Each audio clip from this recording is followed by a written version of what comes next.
Hello student, इस बार 24 फरवरी को अर्थशास्त्र इकोनॉमिक्स का पेपर देने वाले हो तो उस पेपर में सबसे अहम जो भूमिका निभाती है कॉपी लिखना। और इस वीडियो में मैं आपको टॉपर की तरीके से कॉपी लिखना बताऊंगा। पूरी कॉपी में आप सभी के लिए लिख कर लेकर आया हूं और टॉपर की तरह लिखोगे तो आपको 100 में से 95% इकोनॉमिक्स में नंबर लेकर आने से कोई भी नहीं रोक सकता। और ये न्यू कवर पेज है जो आपका इस बार 2026 के बोर्ड एग्जाम के लिए जारी किया गया है। और जो कॉपी रहेगी इसी साइज की रहेगी, वर्टिकल साइज की कॉपी रहेगी। पहले जो कॉपी होती थी स्टूडेंट, इस तरीके से कॉपी दी जाती थी, यानी हॉरिजेंटल कॉपी, और इस तरीके से आपका कवर पेज दिया जाता था। लेकिन जो अब कवर पेज 2026 बोर्ड परीक्षा के लिए लागू हुआ है, हर एक सब्जेक्ट में यही कवर पेज और इसी तरीके से आपको कॉपी जो है जो देखने को मिल जाएगी। आप यहाँ पर देख सकते हो। और मैं आप लोगों को इस वीडियो में पूरी कॉपी कर लेकर आया हूँ, पूरी कॉपी दिखाने वाला हूँ कि कैसे एक टॉपर स्टूडेंट पूरी कॉपी लिखता है और कौन सी गलतियां आप लोगों को जो है एग्जाम में नहीं करनी है। काफी स्टूडेंट जो शुरुआत में कुछ गलतियां कर देते हैं, वो गलतियों के बारे में मैं आपको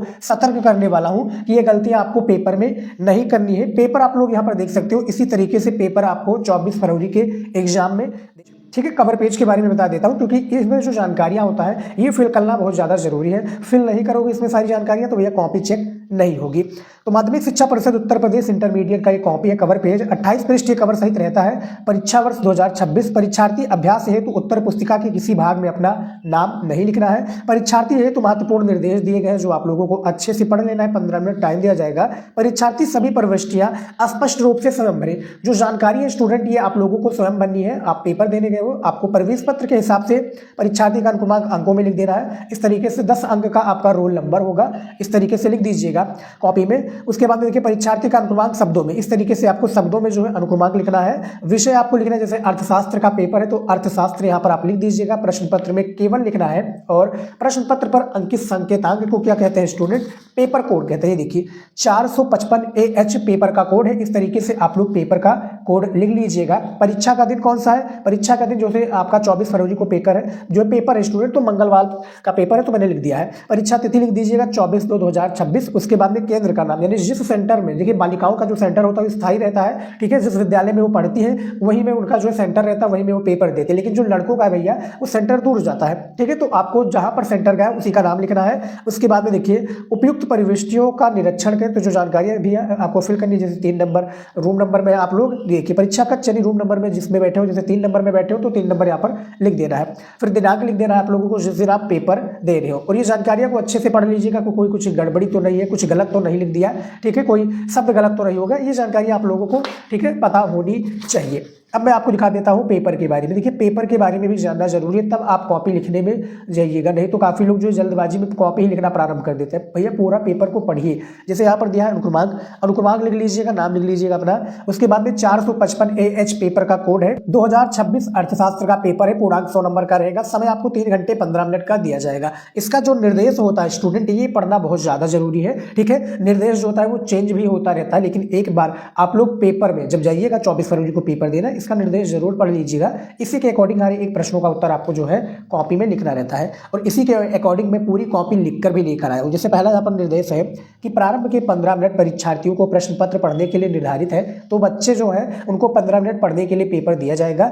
दूसरा, सभी प्रश्न अनिवार्य है, यानी इस पेपर में जितने भी प्रश्न है ये सभी प्रश्न का उत्तर देना अनिवार्य रहेगा। तीसरा निर्देश है प्रश्न संख्या 1 से 10 तक बहुविकल्पीय प्रश्न है जिनका केवल सही उत्तर अपनी उत्तर पुस्तिका में लिखना है। प्रश्न संख्या 11 से 18 तक अति लघु उत्तरीय प्रश्न है जिनका प्रत्येक उत्तर लगभग 50 शब्दों में। प्रश्न संख्या 19 से 24 तक लघु उत्तरीय प्रश्न है जिनका प्रत्येक उत्तर लगभग 150 शब्दों में। तथा प्रश्न संख्या 25 से 27 तक विस्तृत उत्तरीय प्रश्न है जिनका उत्तर प्रत्येक लगभग 300 शब्दों में देना रहेगा, यानी प्रश्न का उत्तर कॉपी में लिखना रहेगा। चौथा निर्देश है कि प्रत्येक प्रश्न के लिए निर्धारित अंक उनके सामने दिए गए, यानी जो जितने नंबर का प्रश्न होगा वो उसके सामने दिया जाएगा। अब बहुविकल्पीय से शुरुआत करते हैं। 10 बहुविकल्पीय प्रश्न आपके पेपर में दी जाएंगी, ठीक है। अब ये देखिए कॉपी है, और कॉपी में मैं आपको बता दूं कि कॉपी में भैया जो लिखना प्रारंभ होते हैं, काफ़ी स्टूडेंट जो भैया वहीं से प्रारंभ कर देते हैं। ये पेज वाला जो ये साइड वाला पेज है इसको आप छोड़ दीजिएगा। आप फ्रंट पेज से यानी पूरा अच्छे से लिखिएगा, जो सामने वाला पेज है इससे लिखिएगा। और कौन कौन सी चीज़ों की आवश्यकता होगी वो मैं बता दूँ। काफ़ी लोग कलरफुल पेन का यूज कर देते हैं भैया, लाल पेन का यूज कर देते हैं, हरा पेन का यूज कर देते हैं। ऐसा मत कीजिएगा, नहीं तो फेल हो जाओगे। डायरेक्ट मैं आपको चेतावनी दे रहा हूँ, क्योंकि एग्जामिनर से मेरी बात हुई थी। मेरे घर का मैंने बताया था आपको ना कि हमारे घर के जो एक चाचा जी हैं वो दोनों जो है जाते हैं पेपर यानी प्रयागराज में आते हैं बोर्ड कॉपी चेक करने। ठीक है, तो ये देखिए एक आपके पास जो होता है ब्लैक पेन, एक ब्लू पेन, एक पटरी और एक स्केच होना चाहिए। स्केच क्यों है? 3 रुपए वाला स्केच, काफी लोग मार्कर का प्रयोग करते हैं, ऐसा मत कीजिएगा। अब काफी लोग कहेंगे कि सर बोर्ड एग्जाम में तो मना है। देखिए मना नहीं है, मैंने काफी सारी कॉपियां चेक की है और जो एग्जामिनर जो मैंने बताया आपको उनसे भी बात की, कहीं एग्जाम वो कहता उन्होंने जो कहा कि आप सिर्फ पट्टी की सहायता से इसको अंडरलाइन कर दीजिए या प्रश्नोत्तर संख्या में लिख दीजिए, इस तरीके से लिखिए कि दोनों साइड दिखे ना। अब आप देखिए दोनों साइड दिख नहीं रहा, बहुत ही बेहतरीन तरीके से कॉपी लिखा है। मार्कर का प्रयोग नहीं करना स्टूडेंट, ये 3 रुपए वाला स्केच होता है, इसको घर पर भी चला लीजिएगा जब आप खरीदिएगा। नहीं तो आप नहीं प्रयोग करना चाहते हो तो भैया प्रश्नोत्तर संख्या आप जो है काले पेन से भी डाल सकते हो, इससे भी बहुत बढ़िया हेडिंग जो है बनती है। ठीक है, और पटरी की आवश्यकता पड़ेगी और ये जो लाइन है स्टूडेंट हर एक पेज में आपको खींचना कंपलसरी है। ठीक है, इसी के अकॉर्डिंग यानी इस साइड आप खींच दोगे सारी लाइन को और इसी के अंदर प्रश्नों का उत्तर आपको लिखना रहेगा। और बहुविकल्पीय प्रश्न आप इस तरीके से लिख दीजिएगा, एक मतलब होता है, मैं आगे आपको समझाऊंगा कि इस बहुविकल्पीय प्रश्न का मतलब क्या। नहीं तो आप डायरेक्ट आंसर भी लिख सकते हो प्रश्नोत्तर संख्या डालकर। जैसे यहाँ पर देखिए पहला प्रश्न है, उपभोक्ता की आय में वृद्धि होने के साथ साथ निकृष्ट वस्तुओं की मांग क्या कहलाती है? तो या देखिए बी वाला, जैसे बी वाला जो विकल्प है सही हो जाएगा। देखिए निकृष्ट वस्तुओं की मांग में गिरावट यानी कमी होती है, तो ए नंबर का बी ऑप्शन सही हो जाएगा। देखिए प्रश्नोत्तर संख्या हेडिंग डालिएगा, ठीक है, अंडरलाइन कर दीजिए। उसके बाद में एक लाइन छोड़कर आप इसका राइट आंसर लिखिएगा। ठीक है, जो सही विकल्प है में गिरावट होती है इस तरीके से लिख दीजिए, फिर एक लाइन छोड़ दीजिए। ठीक है, फिर आ जाइए प्रश्नोत्तर संख्या 2 में। यहाँ पर जो पूछा गया है कि दुर्लभ साधनों के प्रयोग होते हैं, क्या होते हैं? वैकल्पिक, सीमित, निश्चित या शून्य। अब ये प्रश्न जो होगा यानी प्रश्न का जो विकल्प होगा, ये जब विकल्प प्रश्न में कंप्लीट होगा तब ये देखिए किस तरीके से बनेगा प्रश्न। वैकल्पिक, ये सही हो जाएगा, ए वाला ऑप्शन सही हो जाएगा। तो दुर्लभ साधनों के वैकल्पिक प्रयोग होते हैं, तो 2 नंबर का ए वाला ऑप्शन सही हो जाएगा। यहाँ पर आप देखिए, ठीक है, ये देखिए सही है कि नहीं सही है बताइएगा कमेंट में। और बच्चे ने बहुत ही बेहतरीन तरीके से लिखा है। मैं आप लोगों को पहली बात बता दूं कि कॉपी में यानी कॉपी जो है आपकी जो बोर्ड कॉपी मिलेगी इसमें फर्स्ट, सेकंड और थर्ड पेज में तो बिल्कुल भी गलती की गुंजाइश नहीं कीजिएगा, कोई भी गलती मत कीजिएगा, कोई काट पीट नहीं कीजिएगा, राइटिंग से लिखिएगा और सही उत्तर लिखिएगा। ठीक है, सही उत्तर लिखिए जिस तरीके से इस कॉपी में आप जो है देख सकते हो। ठीक है, इस तरीके से लिख रहा है। उसके बाद में देखिए तीसरा की मजदूरी होती है, क्या होती है? अस्पष्ट लागत, अस्पष्ट लागत, आवश्यक लागत, इनमें से कोई नहीं, तो इनमें से शायद ए वाला ऑप्शन सही हो जाएगा। ठीक, ये देखिए, ठीक है, तो इसी तरीके से लिख रहा है। और 3 लाइनों का यहाँ पर सिर्फ मैंने प्रश्नोत्तर संख्या डाला, 1 2 3 लाइनों का गैप किया है, बीच वाले लाइन में लिख दिया है और इस तरीके से लिखे ताकि साफ दिखे, ठीक है, क्लियर दिखे और इसी तरीके से आपको पूरा लिखना रहेगा। चौथा प्रश्न है, उपभोक्ता का उद्देश्य अपने को अधिकतम करना है, क्या करना है अधिकतम? तो भैया अधिभार को करना है, जो सही विकल्प है केवल उसी को आपको लिखना है। 5वां प्रश्न है, समष्टि अर्थशास्त्र में किस विचारधारा का अध्ययन किया जाता है? तो राष्ट्रीय आय विचारधारा का। 5वें नंबर का सी विकल्प सही हो जाएगा। और ये देख सकते हो कि किस तरीके से मैंने यानी बच्चे ने लिखा है कॉपी, हालांकि बच्चा मैं ही हूँ स्टूडेंट। 6 नंबर प्रश्न देखिए बहुविकल्पीय का, और शुरू में ही आप लोगों को बहुविकल्पीय प्रश्न 10 दिए जाएंगे पेपर, यानी 10 बहुविकल्पीय जो प्रश्न है ये शुरुआत के पेपर में आपको देखने को मिल जाएगा। निम्नलिखित में से असंगत छाटिए, इनमें से असंगत आपको छाटना है। देखिए असंगत का मतलब है जो इससे संबंधित नहीं है, अर्थशास्त्र से संबंधित नहीं। जैसे राष्ट्रीय आय संबंधित है भैया, प्रति व्यक्ति आय संबंधित है, पूर्ण रोजगार संबंधित है, लेकिन भैया ये अंतर्राष्ट्रीय व्यापार कहा गया। ये अंतर्राष्ट्रीय व्यापार भूगोल में आता है। कहाँ पर आता है भैया? भूगोल में आता है। तो 6 नंबर का सी ऑप्शन सही हो जाएगा, ये गलत है और इसको मैंने लिख दिया है। ठीक है, और अब आज ये 7वें प्रश्न पर, भारत में 100 रुपए के नोट का निर्गमन कौन करता है? तो भारतीय रिजर्व बैंक करता है। 7वें नंबर का सी विकल्प सही हो जाएगा, इस तरीके से लिख भी दिया है। ठीक है, और दोनों साइड में जो डंडी है यानी लाइन को खींचना कंपलसरी, पटरी की सहायता से बड़े प्यार से, और ये अंडरलाइन भी पटरी की सहायता से ही कीजिएगा। काफी लोग हाथ से भी करने लग जाते हैं तो वहाँ पर गड़बड़ी हो जाती है, इधर उधर हाथ हुआ पूरा जो है खींच जाएगा पेज में और गलत हो जाएगा। और कॉपी जो होती है वो आपके लिए एक ही कॉपी होती है, क्योंकि वो एक प्रकार से जो कॉपी आने लगी QR कोड आने लगा, तो वो आपके लिए पूरा एक कॉपी डिजाइन किया गया। कॉपी आप खराब कर दोगे तो जो है कॉपी आपको मिलेगी नहीं, बी कॉपी मिलेगी लेकिन उस तरीके से नहीं रहेगी। ठीक है, 8वां नंबर प्रश्न है, वर्तमान में भारत में कितने राष्ट्रीयकृत बैंक है? वर्तमान की बात हो रही है तो यहाँ पर जो 12 बैंक हो जाएंगे शायद। 8वें नंबर का जो बी विकल्प सही हो जाएगा। उसके बाद में यहाँ पर देखिए 9 नंबर प्रश्न, मनरेगा यानी नरेगा भी आप इसको कह सकते हैं। मनरेगा कार्यक्रम में कितने दिवस का रोजगार परिवार के एक सदस्य को उपलब्ध कराया जाता है? तो यहाँ पर शायद 100 दिवस हो जाएगा। 100 दिवस हो जाएगा, बिल्कुल सही बताइए जी हाँ, इनमें से सी विकल्प बिल्कुल सही हो जाएगा। उसके बाद में देखिए 10 नंबर प्रश्न, निम्नलिखित में से कौन सा मद, देखिए जो है मद केंद्रीय सरकार की व्यय की मदद नहीं है, तो ऋण वसूली हो जाएगा। 10 नंबर का जो है डी विकल्प सही हो जाएगा। ठीक है, तो इसी तरीके से आपको पूरा लिखना है। अब मैं आपको दिखा देता हूँ जो है अति लघु उत्तरीय प्रश्न, उसको कैसे लिखना रहेगा। ये देखिए स्टूडेंट, अब यहाँ पर मैंने लिख दिया है अति लघु उत्तरीय, फिर थोड़ा जूम आउट कर देता हूँ। ठीक है, ये देखिए, अब यहाँ पर देख सकते हो मैंने लिख दिया है अति लघु उत्तरीय प्रश्न। दिखने में अच्छा लग रहा है कि नहीं है? इससे ये होता है एग्जामिनर की काफ़ी बार क्या होता है, एग्जामिनर कन्फ्यूज होता है, ठीक है, कन्फ्यूज होता है क्योंकि उसको डेली 200 से 300 कॉपियाँ चेक करनी है, तो फ्रस्ट्रेटेड रहता है। काफ़ी बच्चों की कॉपियों में देख लेता है गाली गांडा, ठीक है, शायरी वगैरह लिख देते हैं, क्वेश्चन का आंसर बजा लिखते हैं, यानी सारा कुछ लिख देते हैं, तो फ्रस्ट्रेटेड रहता है। लेकिन आपकी कॉपी वो क्या देखेगा कि वो यानी खुश हो जाए, तो ये यही सब चीज़ देखता है, छोटी छोटी वो बातें को ऑब्जर्व करता है। जैसे अति लघु उत्तरीय प्रश्न है, आपने लिख दिया। अब यहाँ पर आपको 3 में से 3 नंबर दिया जाएगा, ठीक है। काफ़ी बार क्या होता है कि जो लघु उत्तरीय प्रश्न है उसमें आपको 3 नंबर दे दिया जाता है, तो आपको ये संकेत है। जिस तरीके से हिंदी के गद्दाज वाले में संकेत 2 गद्दाज दिए जाते हैं, एक गद्दाज को हल करना होता है तो हम लिखते हैं वहाँ पर संकेत, सेम उसी प्रकार से यहाँ पर भी है, ठीक है। बहुविकल्पीय लिख दिया था तो वहाँ पर तो जरूरी नहीं था, लेकिन यहाँ पर जरूरी है अति लघु उत्तरीय प्रश्न। उसके बाद देखिए 11 नंबर जो प्रश्न है कि अर्थशास्त्र में बाजार शब्द का प्रयोग किस अर्थ में किया जाता है, और इसके बारे में देखिए। हालांकि 50 शब्दों में इसके एक प्रश्न का उत्तर जो है देना होता था, निर्देश में आपने पढ़ा था, लेकिन इतना जो प्रश्न का उत्तर देखिए, जो क्वेश्चन बैंक में है स्टूडेंट प्रश्न का उत्तर, केवल उसी को तैयार कर लीजिएगा और 50 शब्द से ऊपर मत जाइएगा। और क्योंकि जो शब्द जैसे देखा जाए 50 शब्द से ऊपर मत जाना है, उससे नीचे आ जाए तो ठीक है। अति लघु तरीके में बात करो, क्योंकि आप जो है अर्थशास्त्र के बुक में या क्वेश्चन बैंक में देखोगे तो छोटे छोटे में भैया अति लघु उत्तरीय प्रश्न का उत्तर दिया गया, और इसमें जो है निर्देश में दिया गया 50 शब्द। तो जो है यानी मैक्सिमम की बात की जाएगी कि 50 शब्दों में आपको लिखना है अति लघु उत्तरीय प्रश्न का, और इसी तरीके से लिखना है, ठीक है। प्रश्नोत्तर संख्या डालिएगा 11 नंबर, और इस तरीके से पूरा लिख दीजिएगा। शब्दों में आपको जो है गैप रखना है, यानी जगह रखना है। अब यहाँ पर 2 लाइनों का गैप कर दीजिए, नहीं तो आप 1 लाइन का कर दीजिएगा, नहीं तो मैं 2 लाइन का जो है भैया गैप करके प्रश्नोत्तर संख्या हेडिंग डाला है। अब आप देख सकते हो कि भैया दिखने में अच्छा लग रहा है या नहीं लग रहा है। कमेंट में हमें जरूर बताइएगा कि भैया दिखने में अच्छा लग रहा है या नहीं लग रहा है।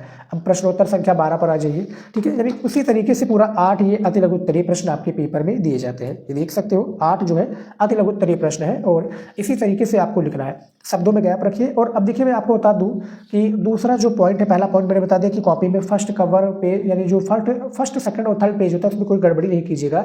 दूसरा पॉइंट ये है कि आपके जो है एग्जामिनर यानी जो कॉपी चेक करता है, एग्जामिनर आपकी मान लीजिए कॉपी चेक कर रहा है, तो वो क्या करेगा, वो देखेगा भैया पहली चीज़ की कोई भी शब्द गलत तो नहीं है, यानी कोई शब्द आपने गलत तो नहीं लिखा है, जैसे कि मात्रा नहीं लगाना भूल गए, तो ये सब चीज़ ऑब्जर्व करता है। उसके बाद में क्या है, शब्दों में जगह होना चाहिए। मान लीजिए कि वो पढ़ना चाहता है कि देखिए कि बच्चे ने जो सही लिखा है उत्तर, तो वो पढ़ेगा पहले, ठीक है। तो शब्दों में जगह रहेगा तभी अच्छे से वो क्लियर पढ़ पाएगा। और यहाँ पर आप देख सकते हो कि पूरा बाकायदा शब्दों में जगह है और पढ़ बहुत ही आसानी से जा सकता। अब यहाँ पर मैं एक और पॉइंट आपको बताना चाहूँगा कॉपी लिखने में, ठीक है। काफ़ी स्टूडेंट का कोई शब्द गलत हो जाता है, यानी मान लीजिए कोई शब्द गलत है तो इस तरीके से आप कट कर दीजिएगा। अब काफ़ी स्टूडेंट जो है इस तरीके से गोच देते हैं, इस तरीके से। अब देखिए भद्दा दिख रहा है कि नहीं दिख रहा है, भद्दा दिख रहा है कि नहीं दिख रहा है, बताइएगा कमेंट में। अब इस तरीके से जब भैया गोच दोगे तो दिखने में भद्दा दिखेगा, और पूरी कॉपी यानी मान लीजिए कि आपकी 100 अच्छाइयाँ है और 1 बुराइयाँ एंटर कर जाती है, तो आप भी उस बुरे में यानी बुरी लोगों में आ जाओगे, बुराई में आ जाओगे। सेम उसी प्रकार से यहाँ पर आप देख सकते हो कोई भी यानी आपने इतना प्यारा प्यारा पूरा जो है कॉपी लिखा है, लेकिन यहाँ पर आपने एक शब्द गलत कर दिया, पूरी कॉपी बर्बाद हो जाएगी। उसी प्रकार से यहाँ पर देखिए और भी जो प्रश्न है। और अभी तो आपको जो है चित्र बनाना है, कैसे चित्र बनाना है इसके बारे में भी मैं आपको बताऊंगा, ठीक है। महत्वपूर्ण चित्र जो बना रहा था अर्थशास्त्र में, आपके सवाल जवाब चित्र बनाना ये सब बहुत ज़्यादा पूछा जाता है। अभी आपको मैं दिखाऊंगा, इस तरीके से है आपका। फिर 14 नंबर प्रश्न में देखिए, यहाँ पर देखिए 1 लाइन का छोड़कर अच्छे से लिखा गया है, ठीक है, बहुत ही प्यारा से लिखा गया है, और शब्दों में आपको जगह रखना है। अब देखिए यहाँ पर जैसे 15 नंबर जो प्रश्न पूछा गया है, मैं दिखा दूँ एक बार कि सीमांत संप्राप्ति को परिभाषित कीजिए। अब इसका हमें जो है उत्तर किस तरीके से लिखना है, ये देखिए प्रश्नोत्तर संख्या आपको 15 डालना है। समष्टि अर्थशास्त्र के मुख्य मुद्दे समस्याएं इस प्रकार है। पहला है रोजगार, दूसरा यहाँ पर देखिए व्यवसायिक चक्र, तीसरा समृद्धि तथा विकास, और चौथा यहाँ पर देखिए मुद्रास्फीति, पांचवा ब्याज दरें तथा मौद्रिक नीति, 6 बजट संबंधी घाटा तथा राजकोषीय नीति। अब यहाँ पर आप देखिए कि काफी लोग करते क्या कि एक जगह 1 नंबर बना दिया, नीले ही पेन से भैया लिखते हैं, तो उसमें दिखता नहीं कि कौन कौन से हेडिंग है। अब आप लोग चाहो तो इस तरीके से भी स्टूडेंट लिख सकते हो, यानी 1 नंबर डालकर फिर यहाँ पर जो है 2 नंबर डाल दीजिए इस तरीके से, फिर 3 नंबर आप इस तरीके से लिख दीजिए, ठीक है, फिर 4 नंबर इस तरीके से सीरियल से भी लिख सकते हो। कोई ज़रूरी नहीं कि आप जो है स्टूडेंट वही फॉलो करो जो मैंने बताया, लेकिन मैं आपको पूरा तरीका भी बता रहा हूँ प्रॉपर कि आप जो है आपका जो मन करता है इस तरीके से कर लीजिए। मेरा मन किया था, मैंने इस तरीके से लिखा था।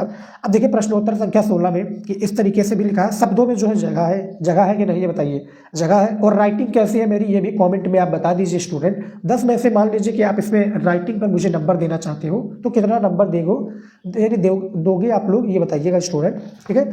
और अब देख लेते हैं, देखिए टोटल 8 ही प्रश्न होते हैं अति लघु उत्तरीय प्रश्न, जिसके लिए आपको हर एक प्रश्न पर 3 नंबर जो है दिया जाएगा। यानी एक प्रश्न का उत्तर दिया तो आपने 3 नंबर आपको कंफर्म हो जाएगा। अब देख लीजिए स्टूडेंट लघु उत्तरीय प्रश्न को। देखिए लघु उत्तरीय प्रश्न दिया हुआ, टोटल 6 प्रश्न आपके पेपर में दिए जाते हैं। हर एक प्रश्न का उत्तर आपको जो है 150 शब्दों में देना रहेगा। निर्देश में मैंने आपको बता ही दिया था। और आपको 6 नंबर दिया जाएगा एक प्रश्न के लिए। जैसे यहाँ पर देखिए 19 नंबर प्रश्न है कि व्यष्टि अर्थशास्त्र से आप क्या समझते हैं। व्यष्टि अर्थशास्त्र के विषय क्षेत्र का वर्णन कीजिए। तो हमें इसके विषय क्षेत्र का वर्णन करना है। लघु उत्तरीय प्रश्न डाल दिया, प्रश्नोत्तर संख्या लिख दिया है और इस तरीके से मैंने लिखा। अब देखिए पूरा परिभाषा दे दिया, फिर व्यष्टि अर्थशास्त्र के घटक के बारे में बता दिया है। व्यष्टि अर्थशास्त्र के मुख्य घटक निम्नवत है: उपभोक्ता व्यवहार सिद्धांत, उत्पादक व्यवहार सिद्धांत और कीमत सिद्धांत। इस तरीके से लिखना है। मान लीजिए कि आपको और लिखना चाहते हो तो उपभोक्ता व्यवहार के बारे में बता सकते हो, इसके सिद्धांत के बारे में, कीमत सिद्धांत के बारे में बता सकते हो। देखिए इतना लिखोगे कॉपी में, एक पेज में आप लिख दोगे तो पर्याप्त रहेगा 6 नंबर पाने के लिए। और यहाँ पर भी देखिए मैंने संकेत लिख दिया है कि अब सर जी देखिए वैसे देखा जाए और भी सब्जेक्ट है, जैसे आपका नागरिक शास्त्र हो गया, समाज शास्त्र हो गया, ठीक है, या आपका और कोई भी अन्य सब्जेक्ट होगा, उसमें जो है 10 अति लघु उत्तरीय, 10 बहुविकल्पीय दिए थे, लेकिन इसमें 8 ही जो है अति लघु उत्तरीय प्रश्न दिए जाते हैं। तो आपको जो है मान लीजिए कि 19 और 20 में भी 3-3 नंबर दे दिया, आपने ये नहीं लिखा 3-3 नंबर दे दिया, तो क्या करोगी। यानी काफ़ी बार होता है कि हो जाता है, लेकिन एग्जामिनर जो पूरा प्रॉपर कॉपी चेक करते हैं, लेकिन काफ़ी बार मान लीजिए कि गलती हो जाए तब क्या करोगे। तो इसीलिए आप लोगों को ये संकेत लिखना जरूरी है। मैं अपने तरफ से ये बता रहा हूँ स्टूडेंट, ठीक है। आपको कॉपी में लिखना है या नहीं लिखना ये आपकी मर्जी है। तो इस तरीके से आप लोगों को लिख देना है, एक पेज में लिखोगे पूरा पर्याप्त रहेगा। 20 नंबर जो प्रश्न दिया है देखिए यहाँ पर, अल्पकाल तथा दीर्घकाल की संकल्पनाओं को समझाइए। अल्पकाल तथा दीर्घकाल की जो संकल्पना है इनको समझाना, 6 नंबर दिया जाएगा। ये देखिए प्रश्नोत्तर संख्या 20 डालिएगा, अल्पकाल लिखिएगा, फिर दीर्घकाल लिखिएगा और इसी तरीके से आपको पूरा डिटेल से समझाना रहेगा। फिर यहाँ पर देखिए 21 नंबर प्रश्न है कि व्यष्टि अर्थशास्त्र और समष्टि अर्थशास्त्र में क्या अंतर है, इसके बारे में बताइए, डिफरेंस बताइए, विभेद कीजिए। ऐसे भी प्रश्न पूछे जाएंगे। अब देखिए माय डियर स्टूडेंट, मैंने किस तरीके से पूरी कॉपी को लिखा है, व्यष्टि अर्थशास्त्र तथा समष्टि अर्थशास्त्र में अंतर, और इस तरीके से बॉक्स बनाकर बहुत ही बेहतरीन तरीके से लिखा है। देखिए व्यष्टि अर्थशास्त्र के बारे में बता दिया, समष्टि अर्थशास्त्र के बारे में बता दिया है, तो ये देख सकते हो। देखिए पॉइंट टू पॉइंट हेडिंग्स के साथ में, और गैप भी है, नहीं कि शब्दों में गैप नहीं है। देखिए पढ़ने में दिक्कत आप लोगों को, ऊपर वीडियो देख रहे हो आप लोग, ठीक है, स्क्रीन पर कोई भी दिक्कत का सामना आपको नहीं करना पड़ रहा होगा, ठीक है। इस तरीके से आप लिखोगे पूरी कॉपी तो विश्वास मानिए भैया 100 में से 100 नंबर लेकर आओगे। बस ये राइटिंग पर डिपेंड करता है। पढ़ने में आप चाहे जितने भी धुरंधर हो, लेकिन राइटिंग आपकी भैया नहीं बैठ रही, राइटिंग जो है आप कॉपी में नहीं लिख पा रहे हो राइटिंग से, तो नंबर वहाँ पर जो है बहुत कम मिलेगा। मान लीजिए कि 5 नंबर का प्रश्न है तो 4 नंबर एग्जामिनर देगा, 1 नंबर आपकी राइटिंग पर तुरंत काट लेगा वो, ठीक है। और इस तरीके देखिए राइटिंग पर इसलिए काटता है कि समझ में नहीं आता काफ़ी बार, और काफ़ी बार राइटिंग भैया गोचादाई होता है, ठीक है, चिड़िया की टांग भी कह सकते हो। अब देखिए 22 नंबर जो प्रश्न दिया है कि देखिए व्यावसायिक बैंक जमाओं का निर्माण कैसे करते हैं, इसके बारे में बताइए। तो ये भी देखिए पॉइंट टू पॉइंट हेडिंग के साथ में लिखा, जैसे पहला हेडिंग हो गया, दूसरा हेडिंग देखिए, तीसरा हेडिंग देखिए, और प्रॉपर अंडरलाइन के साथ में, ठीक है, अंडरलाइन मैंने कर दिया ताकि अच्छे से दिखे, अच्छे से सारी चीज़ें रहें। ये देखिए 23 नंबर जो हेडिंग है, यानी टोटल 6 आपके जो है लघु उत्तरीय प्रश्न दिए जाते हैं और पूरा प्रॉपर मैंने बताया हुआ है, ये देख सकते हो। और पॉइंट टू पॉइंट फिर उदाहरण देख लीजिए। इस तरीके से आपको जो है पूरी कॉपी को लिखना रहेगा।